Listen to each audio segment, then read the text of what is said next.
Hi, welcome to Teacher to Teacher, episode number 2, and the topic is YouTube along with other things, but more so what we've done since last time ongoing in our classroom. I'm Dean Dahl from Southview Middle School teaching 6th grade science and middle school skills, and Megan? I'm Megan Hasselbauer, teaching 6th grade math and middle school support, I believe is the new name, Mr. Dahl. And we're at the same school. And then we also have Angie. I'm Angie Potts, and I teach STEM at North Intermediate in St. Peter to 3rd through 6th graders. Awesome.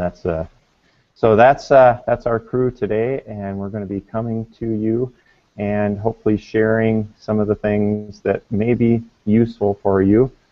And there I'm going to share a screen here, and I'm going to talk about, first of all, our mission is just simply sharing, learning, and creating using the tools of technology, and like what we're doing here, get a buddy, and don't take the journey alone. There's no reason to do that. Okay, here we go. Now I need to get the right screen, which isn't coming just yet, but it's going to really quick here.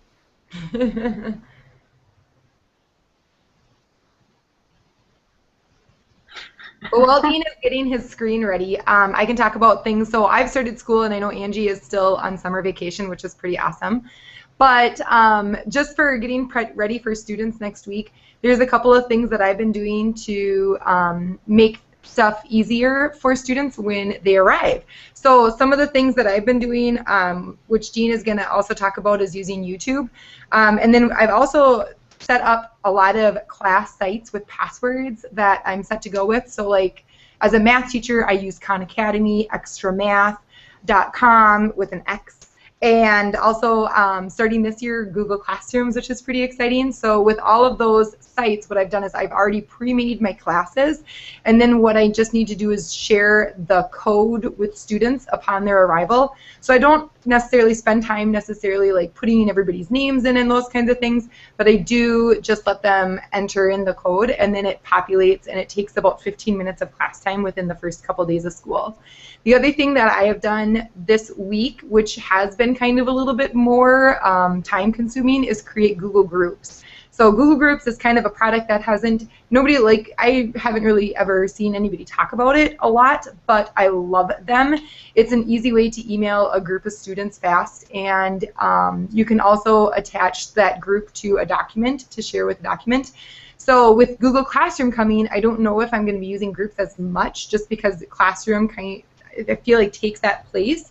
But I'm creating groups, again, just in case I do need them for something quick or for anything like that, to send things out. And then finally, the Remind 101, or just Remind. I also use Remind, so I've set up classes with that. And then Dahl and I have actually created a forum for parents. Well, he's created it, and I'm just using it. A forum for students to use to allow 12-year-olds to use that avenue for texting and things. So just some of the other things that I use throughout the year I've been setting up. So Mr. Dahl, are you ready to show some YouTube things? Yes, I am, and we're ready. And catch me if it's not working, but it should be right now. I use YouTube, and I started doing this last year to create a welcome video, or sub-notes are just extremely valuable, and as well as to go along with labs that they're doing in science. And it literally, I created a quick presentation, and you can create it this quick. Go to your YouTube channel. If you haven't created one, create it. And then in the upper right-hand corner, you'll see an upload. Once you click on the upload, it will come and give you an option to capture your webcam, or you can load a photo slideshow, or like we're doing a Google Hangout, many different things, or you can upload a video that you have on your hard drive. Once you select it, it will show up like this, and it will have this is my webcam, and down below it says stop recording. I've started. Once you feel you're ready, you start. The volume controls are on the right-hand side. Go ahead and do what you're doing, say what you need to say. And when you're done, you can preview it, over on the left-hand side. If you don't like it, you can start over and do it again. Once you have it to where you like it, upload, and then it will show up like this. And I made the mistake last year. It will name it, for instance, this one wanted to do webcam video August 20th. I did this right before we got together. Name it right away so that you can find it later, and also it's good for being subnotes or whatever you're using. Click on the dashboard in the upper left-hand corner. There's the video that has been published. I'm sorry, before you click the dashboard, you publish it. And then, like what many of us have done regularly, now you can share it. Go ahead and share it via email, or you can embed it on your web page. And it is just a great tool. And I've had subs come and tell me that they like that when I read the sub plans to them, they literally they feel like the kids, you know, how sometimes kids don't always do what they're supposed to, and they said, boy, that video is valuable because now it was like you were talking right to them. So, and if there's behavior issues or something, you can address that.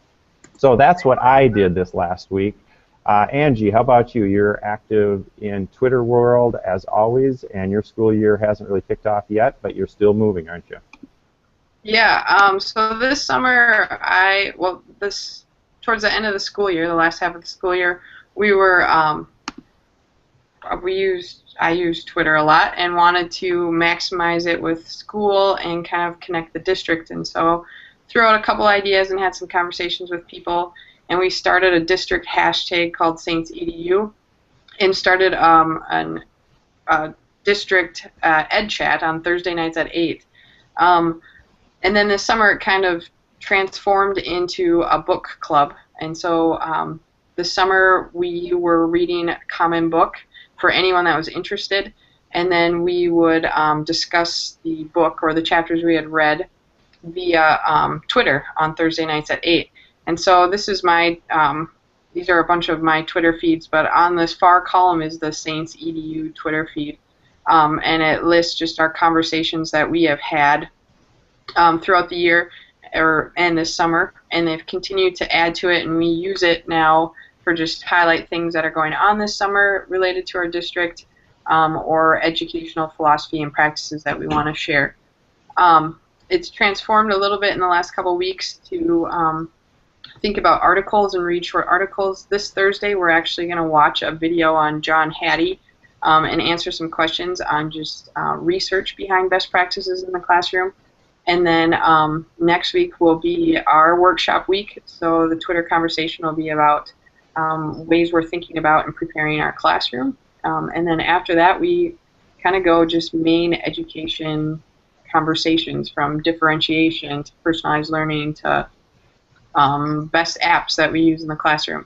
It kind of varies based on need or interest in our district and takes place every Thursday. Very cool. That's something I'm hoping to become. I know you've encouraged me many times, Angie, in trying to, I would like to watch and be a part of that chat sometime to get my head wrapped around it, because many people talk about it as an extremely valuable tool. Yeah, I'm kind of obsessed with Twitter and welcome anybody. It doesn't have to be just district people to participate. But I don't really have a lot of original ideas. I steal a lot from Twitter, and a lot of the gurus on education are there and have some awesome ideas or ways to just challenge your thinking. Very cool. Well, we have keeping it under 10 minutes. All right, we did much better this time. Final thoughts, Megan? Just make sure to kind of get things set up as you're starting your school year. Think about things that will make it easier. So if you know that you're going to use a site, try to get a little give it a little prep before the students get there. Angie? I like to continue with keep it simple. I think Megan hit on some key things. As you look at like Google Classroom or different things on that, you can set up different items where you just give kids a class code. You don't necessarily have to input everybody individually. So there's some options to get started, but also keep it simple and keep your sanity a bit. Very cool. And I'll share what I had a discussion with some 7th grade teachers today. They're rolling their sleeves up and really going after their digital world. And they were looking at their whole school year of curriculum and PDFs and projects. and just shared with them, just start with what you're doing the next 2-3 weeks, because you may end up adding things that don't fit as well into the digital world, or that you tweak and make better. And just go along. So again, this is Teachers to Teachers for you as we go, and it's our second episode, and we will be back next week. Have a great day. Bye. Bye.